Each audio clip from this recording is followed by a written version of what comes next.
Namdev Shastri ऑफिशियलला subscribe करा. सिद्धांत ऐका, आनंदी, निर्भय व सुखी व्हा. धन्यवाद. ज्ञानेश्वर महाराज की जय. भगवान बाबा की. खूप छान विषय आहेत ज्ञानेश्वरीमध्ये आलेला. दुसरा जो भाग आहे तो बुद्धीचा कमी आणि हृदयाचा जास्त आहे. मनुष्य दोन पद्धतीने जीवन जगत असतो. आता पहिल्या भागात जे तुम्हाला सांगितलं तो विषय बुद्धीचा होता आणि शेवटच्या टप्प्यात जो छोट्या खाणीत टाकला विषय तो विषय हृदयाचा होता, भाव. म्हणजे दोन मार्ग आहेत भगवंताकडे जाण्याचे. एक मार्ग आहे बुद्धीचा, भगवंताला जाणता आलं पाहिजे. म्हणून मी 3 टप्पे तुम्हाला सांगितले की मनानं स्थिर असणारा व्यक्ती तो पहिल्यांदा भगवंताच्या स्वरूपाला जाणतो, हा दुसरा टप्पा.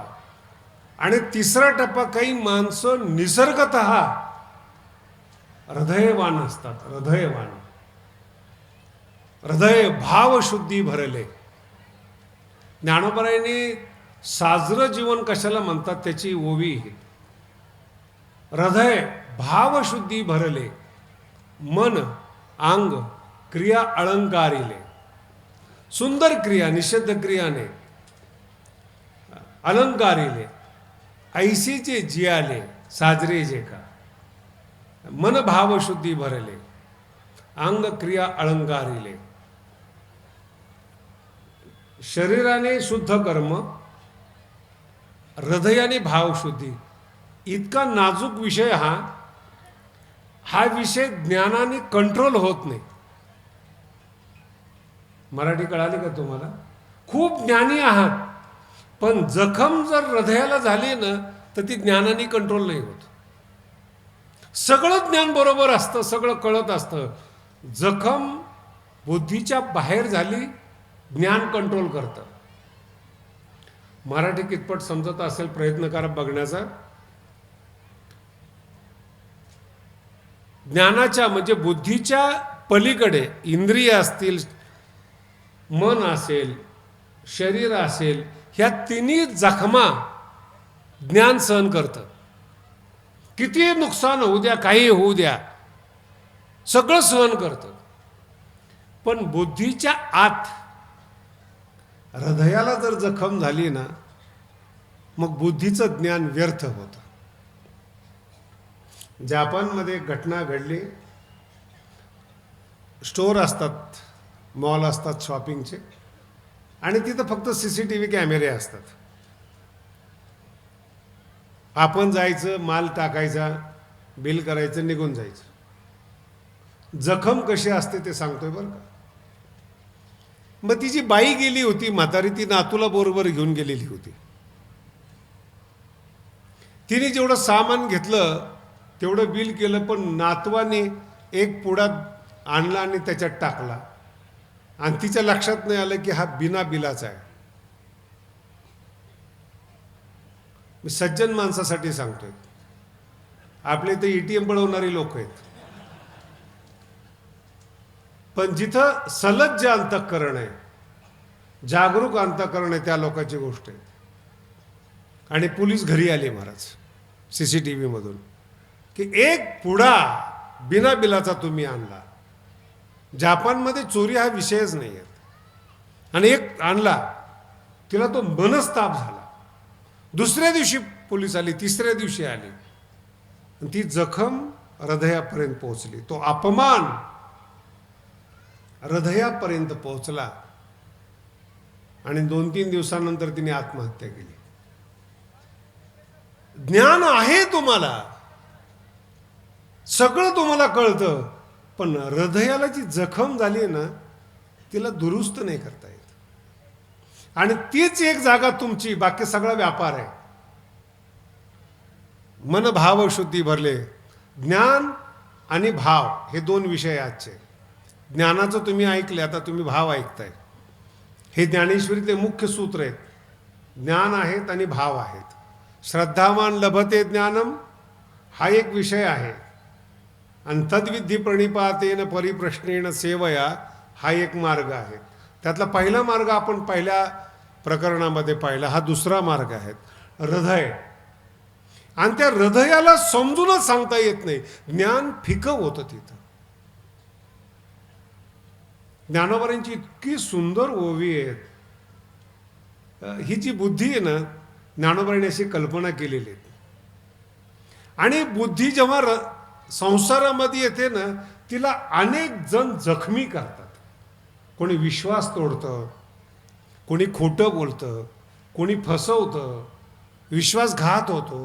ती बुद्धी आहे ना, ती त्रासते, वैतागते. ज्ञानोबांच्या ओवीचा आस्वाद घ्या.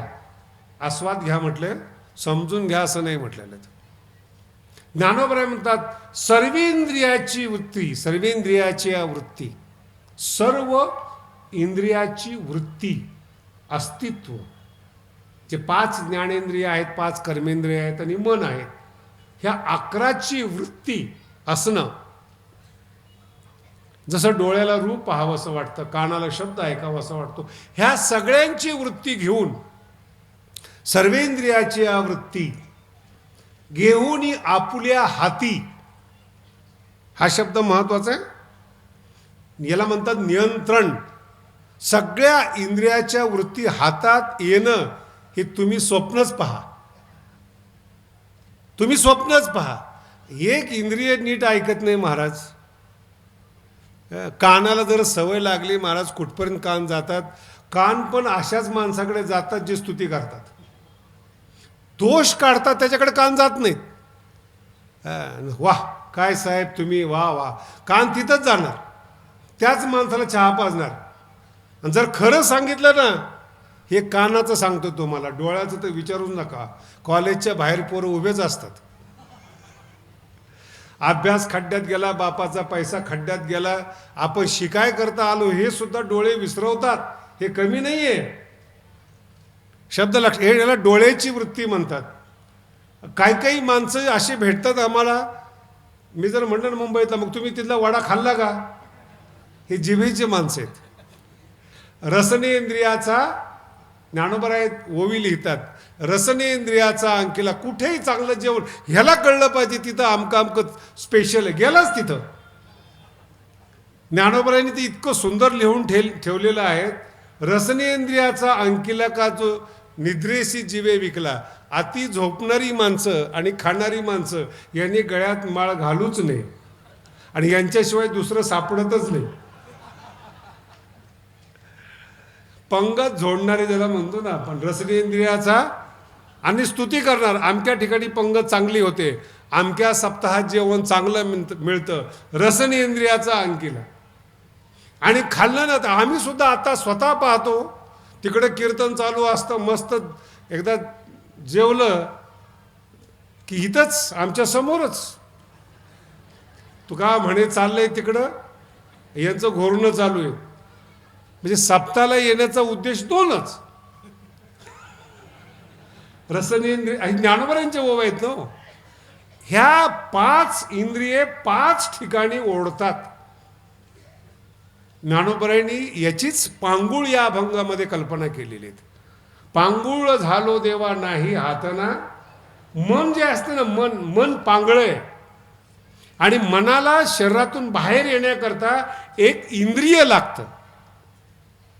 डोळे तरी बाहेर येण्यासाठी लागतात, कान तरी लागतात. कानातून मन बाहेर येतं, डोळ्यातून मन बाहेर येतं, स्पर्शातून मन बाहेर येतं. मन बाहेर येण्यासाठी इंद्रिय लागतात. तुकोबराय म्हणतात पांगुळ झालो देवा नाही, बैसलो जयावरी. ज्या इंद्रियावर आरूढ झालोय, सैराट ते जाय. जुना शब्द बरं का सैराट. म्हणजे तुकोबराय असे आहेत, नवीन पिक्चरवाल्याला पण भांडवल पुरवतात, हे नाव ठेव. सैराट ते जाय, बैसलो जयावर्य. ज्या इंद्रियावर मी आरूढ झालो, सैराट ते जाय. आणि पुढचा शब्द तुकोबरांचा एवढा गंभीर आहे. जेव्हा इंद्रिय तुम्हाला ओढतात ना, खेटिता कुंप काठी खुंट दरडी न पाये. तुम्ही ज्या इंद्रियावर आरूढ होता ना, ती इंद्रिये सैराट पळत असताना रस्त्याने काट्याने तुम्ही ओरबडले जातात. खेटिता कुंप, नाही का, असं झाडीतून माणसं पळतात. मन रक्तबंबाळ होतं महाराज, इतकं रक्तबंबाळ होतं, जखमी झाले होतं मन, आणि ती इंद्रिय ऐकत नाहीत. खेटिता कुंप खुंट काठी दरडी न पाय. दरडी खुशाल कुठूनही उडी मारतात, इज्जतीचा फालुदा करून बसतात. आत्ताच्या भाषेत कचरा होतो जीवनाचा. एक इंद्रिय माणसाला बर्बाद करतं, एक इंद्रिय. आणि हे तुकोबरायांचे अभंग आहेत. खेटिता कुंप काठी खुंट दरडी न पाये, आधार नाही कोणी मज बापना माये. आणि ज्ञानोबराय साधकाचं जीवन सांगतात, एक इंद्रिय सोडा हो, सर्वेंद्रियाची वृत्ती घेऊन आपुल्या हाती. पुढचा शब्द इतका गोड आहे महाराज, कळाला तर तुम्ही भाग्यवान समजा. जी बुद्धी ना, बुद्धी सर्व इंद्रियाच्या वृत्ती हातात घेऊन हृदयात प्रियाला भेटण्यासाठी जाते. काय ज्ञानोबरायांचे शब्द आहेत. सर्व इंद्रियाच्या वृत्ती घेऊन आपल्या हाती. आणि कुठे जाते? हृदयाच्या एकांतात प्रिया जैसी. एकांत कुठे आहेत? हृदयात आहे. सगळ्या इंद्रियांना एकत्रित करून वृत्तीसहित बुद्धी हृदयामध्ये आत्मारूपी प्रियाला भेटायला जाते, ज्ञानोबराय सांगतात. आणि जगात आत्माच खऱ्या अर्थानं चांगला आहे. आत्मा एवढा वालभेया, ज्ञानोबराय सांगतात, आत्मा एवढा प्रिय कोणी नाही आहे. म्हणून ही जी वृत्ती आहेत, बुद्धी आहेत, ह्या बुद्धीचं पुढचा शब्द आहे का, ज्ञानाचं काम हे आहे, गुरुचरण उपासिता वैराग्यसी एक रूप होणं आपल्या प्रियाबरोबर, आत्म्याबरोबर एक रूप होणं हे काम आहे. एक रूप शब्द आहे, शब्द लक्षात. सर्वेंद्रिया वृत्ती घेऊन आपुल्या हाती, बुद्धी मिळे एकांती प्रिया जैसी. हे ज्ञानोबरांची ओळ. बुद्धी मिळे एकांती प्रिया जैसी. सर्वेंद्रिया वृत्ती याचा अर्थ असा आहे, सर्व भाव एकत्रित करा, मग शरण जा, आत्मरूप व्हाल, ज्ञानरूप व्हाल, भगवंत रूप व्हाल. मग तुमच्या तोंडातून जे शब्द येतील ना, तुका आकाशा एवढा असे शब्द येतील. देहू गावात निवास करणारे जगद्गुरु तुकोबराय. आणि तुकोबराय सांगतात, आता मी पहिल्यासारखा नाही. पहिला होतो मी, जुना विळा होता, 2 रुपयाचा 10 रुपयाचा विळा होता. तुकोबराय म्हणतात, आता तो परिसाला लागलेला आहे. मागलिया मोला मागो नये. मागे 10 रुपयाचं मोल होतं, परिस स्पर्श झाला, विळा सोनं झालं. आता पहिलं मोल राहिलेलं नाहीत. मागलिया मोला हे जीवन, ह्याला म्हणतात भाव. बुद्धी मिळे एकांती प्रिया जैसी. आवडणारं इथे प्रिया जैसी म्हणत असताना ज्ञानोबरांनी खूप छान वर्णन केलेत. आधुनिक चित्र सुद्धा मला दिसतं. आता पुणे, मुंबई बऱ्याच ठिकाणी गार्डन झालेले आहेत, सुविधा केलेल्या आहेत भेटण्यासाठी. खरं ते चालण्यासाठी केलेले असतात, पण चालू लोक जास्त जातात. वृद्धांना कुठेतरी घरातल्या लोकांचा त्रास होतो म्हणून संध्याकाळी निवांत भेटण्यासाठी येण्यासाठी ते स्थळ आहेत. पण ते तरुणच तिथे येतात, त्याला तर काय करावं. ज्ञानोबरांनी त्याच्यावर टिंगल केलेली आहे.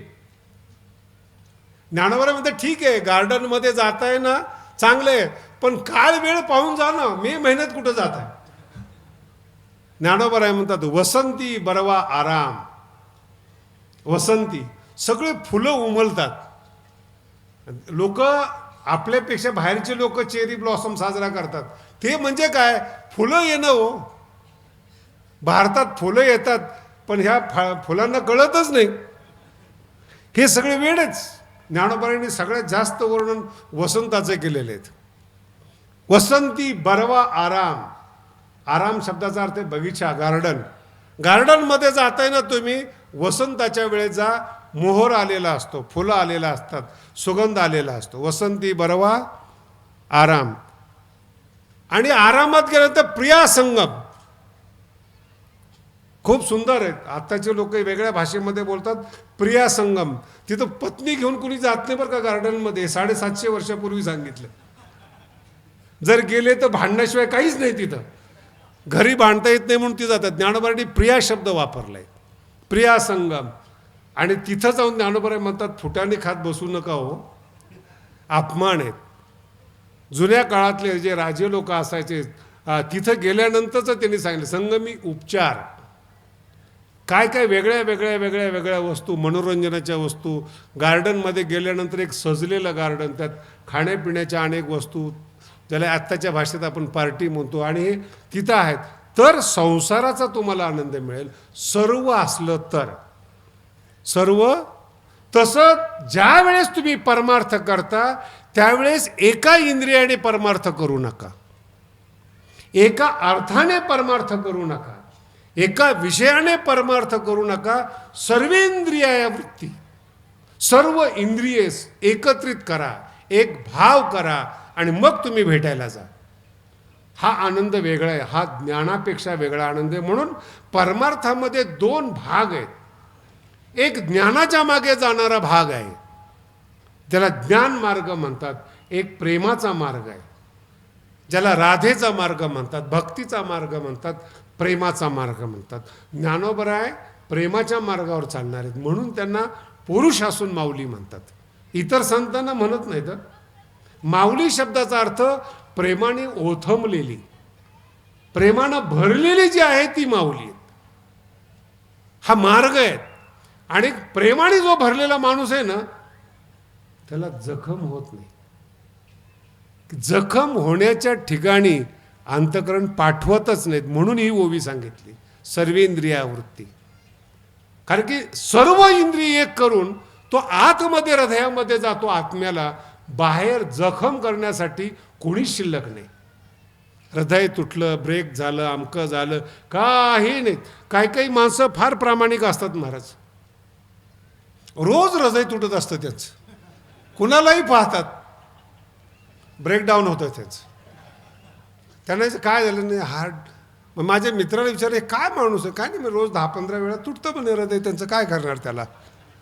सर्वेंद्रियाची वृत्ती नाही आहे. सगळी तुम्ही बाहेर गेलात, पुन्हा सांगतो तुम्हाला, विषय गंभीरतेनं घ्या. शरीराच्या बाहेर जखमा आहेत. प्रत्येक जण तुम्हाला जखम करण्याकरता टपलेला आहेत. काम आहेत, क्रोध आहेत, लोभ आहेत. जी माणसं कामात अडकली जात नाही ती लोभात अडकली जातात, पैशामध्ये काही माणसं नसेल वैराग्यवान असतील, नाही स्त्रियांना भाव देत असतील, पण पैशाला तर भाव देतात ना. दिवसभर घराबाहेर असणं काही सामान्य समजतात का? कळलं का तुम्हाला? दिवसभर घराबाहेर आहेत, घरात कोण आहे त्यांना माहीत नसतं. का? त्यांना विचारा, अरे काय पैसा, पैसा म्हारो परमेश्वर. गुजरातीमध्ये सांगितलं, त्याच्यापेक्षा जास्त विश्लेषण नाही करत मी. लोभ, ज्याला लोभ नाही ते काम, दोन्ही नाही तो क्रोध. आणि जेव्हा सर्वेंद्रियावृत्ती, कोण ना कोणतरी तुम्हाला सोया मारत असतो, कोण ना कोणतरी जखमी करत असतं. प्रेम देणारा आत्मा असतो, परमेश्वर असतो. प्रेम माणसाकडे नाहीच, मागूच नका. शब्द पुन्हा सांगतो, तो प्रेम माणसाकडे नाहीच. जर प्रेम असतं तर तो दुखी का असता? सर्वेंद्रियावृत्ती घेऊनी खूप विस्तारपूर्वक विषय आहेत. जितकं आपल्या पदरात पडल, शेवटचा दिवस आहे तितकं घ्या. आणि ती वृत्ती जेव्हा आतमध्ये आत्म्याला मिळते ना, बाहेरचे सुख दुःख विसरून जातात. काय खातो आम्ही कासया, कैसे हे लागते नेनं मुक्ती, जगद्गुरु तुकोबराय सांगतात. काही कळत नाहीत. कोणी निंदा कोणी वंदा. न निंदेचे शब्द त्रास देतात, न वंदनाचे शब्द. कोणी चांगलं म्हणलं तरी ते कानात जात नाहीत, कोणी वाईट म्हणलं तर हृदयापर्यंत पोहोचत नाहीत. हृदय देऊन टाकलेलं आहे आत्म्याला. हृदय सागर स्वरूप झालेलं आहे. ज्ञानोबांची ओवी आहे का, किती सुंदर आहेत पहा. ना तरी समुद्रची होऊनी ठेवले. शब्द आहे का, लहान नाहीये. समुद्रची होऊनी ठेले तेवी चित्ताचे चैतन्य झाले. चित्ताचे चैतन्य झाले. याता यात निमाले घनानंद जे. काय ओवी, चित्ताचे चैतन्य झाले. बस हेच रूप आहेत, ह्याच भाव आहेत.